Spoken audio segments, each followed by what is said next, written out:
जय माता दी। और माता का जो तीसरा रूप है वो है चंद्रघटा।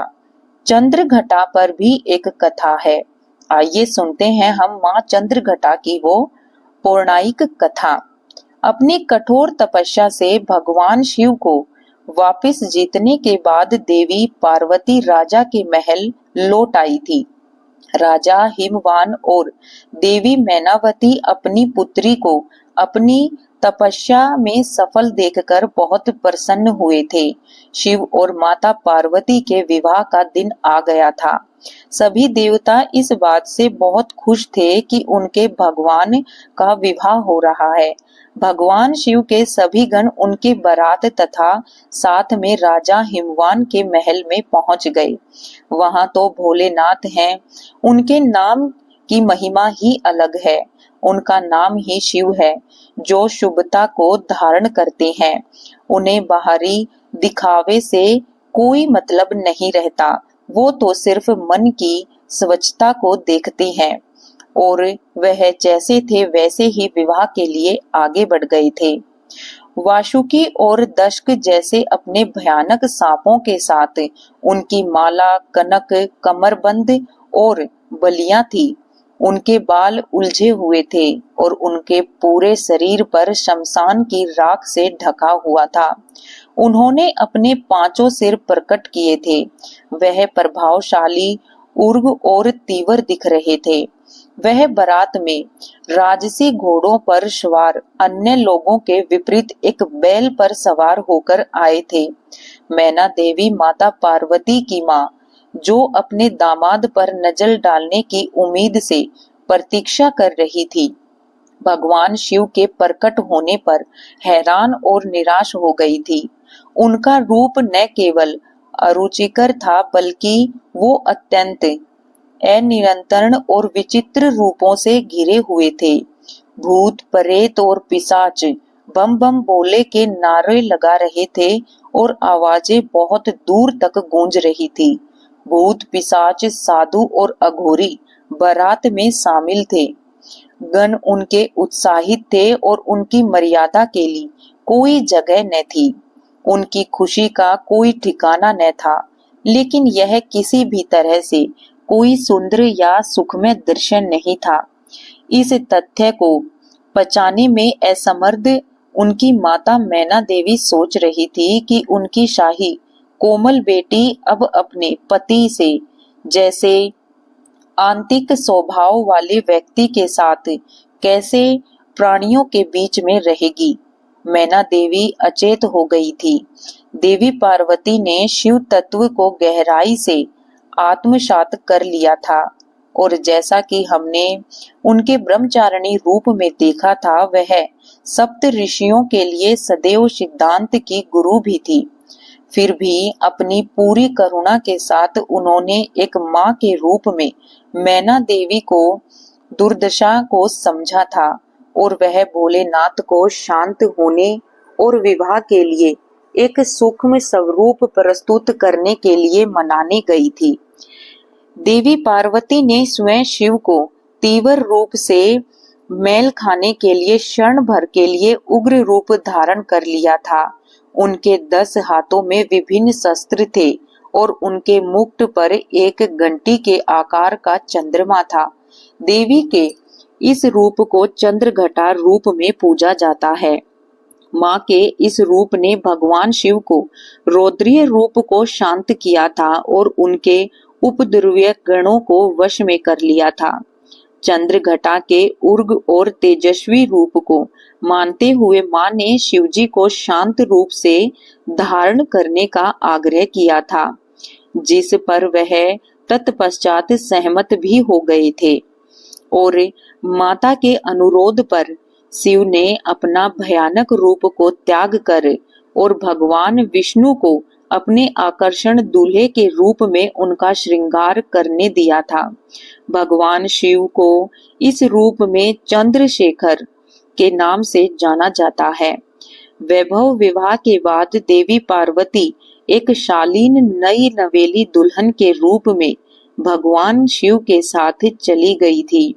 भगवान शिव अभी भी ध्यान में डूबे रहते थे और देवी पार्वती हर दिन उनकी गुफा को साफ करती थी और उनकी सभी जरूरतों का प्रेम से ख्याल रखती थी। धीरे धीरे माता पार्वती ने कैलाश पर अपना एक नया घर स्थापित कर लिया था। इस बीच तारकासुर बेचैन हो रहा था। अब तो शिव और उनकी शक्ति एकजुट हो गए थे, इसीलिए तारकासुर भयभीत था। उनके नवविवाहित जीवन में सौंदर्य को बाधित करने के लिए एक दुष्ट चमगादड़ राक्षस जतुकासुर को भेजा था। जब भगवान शिव घोर तपस्या में लीन थे और माता पार्वती ने अपने घर के कामकाज में व्यस्त थी, तो जतुकासुर अपने चमगादड़ सेना के साथ कैलाश पर पहुंचा था। जतुकासुर और उनकी चमगादड़ की सेना ने आकाश को केवल अपने पंखों से ही ढक लिया था। उन्होंने मां पार्वती के नव सजाए हुए घर को उजाड़ना शुरू कर दिया था। अभी भी एक संकोचित दुल्हन और राक्षसों और दूसरा असुरों के तरीकों में मां पार्वती ने शक्तिशाली नंदी की मदद लेने का फैसला किया था, लेकिन नंदी जी कहीं नहीं मिले थे। इसी बीच भगवान शिव ने अन्य गणों के जतुकासुर और उसकी शक्तिशाली सेना से सुरक्षा करने के लिए उनसे प्रार्थना की थी, क्योंकि उन्हें बार बार जतुकासुर के हाथों से हार का सामना करना पड़ रहा था और भगवान शिव अभी भी गहरी तपस्या में लीन थे। तब माता पार्वती स्वयं शिव जीव के मिलने गई थी। उन्होंने शिवजी की इस स्थिति से बाहर निकालने का मार्गदर्शन करने के लिए विनती की। फिर भी अपने तप से विचलित न होते हुए भगवान शिव ने उन्हें भीतर से सहशक्ति के का करने का निर्णय लिया था। भगवान शिव ने अपनी साधना में लीन थे, तभी माता पार्वती को जतुकासुर से स्वतंत्र रूप से लड़ने की प्रेरणा मिली थी। उन्होंने अकेले जतुकासुर से युद्ध करने का फैसला किया था। वह गुफा से बाहर निकली और उन्होंने देखा कि आकाश में अभी भी बहुत अंधेरा छाया हुआ था, जो कि चमगादड़ों ने अपने पंखों से पूरे आकाश को ढका हुआ था। उन्होंने चंद्रदेव से प्रार्थना की कि वह उनके लिए युद्ध के मैदान को रोशन करने के लिए उनके माथे पर विराजमान हो जाए। युद्ध के मैदान में उनकी सहायता करने के लिए हिमालय के भेड़ियों का एक झुंड दौड़ा। देवी पार्वती को जल्द पता चल गया था कि जतुकासुर आकाश में चमगादड़ों द्वारा सक्रिय था, इसीलिए वह युद्ध के मैदान में एक विशाल घंटा लेकर आई थी। घंटी इतनी जोर से बजी कि चमगादड़ों ने आसमान साफ कर दिया था। जैसे ही भेड़ियों में से एक ने जतुकासुर पर आक्रमण किया, तो देवी पार्वती ने जतुकासुर के सिर पर घंटे से प्रहार किया था, जिससे वह एक झटके में ही मर गया था।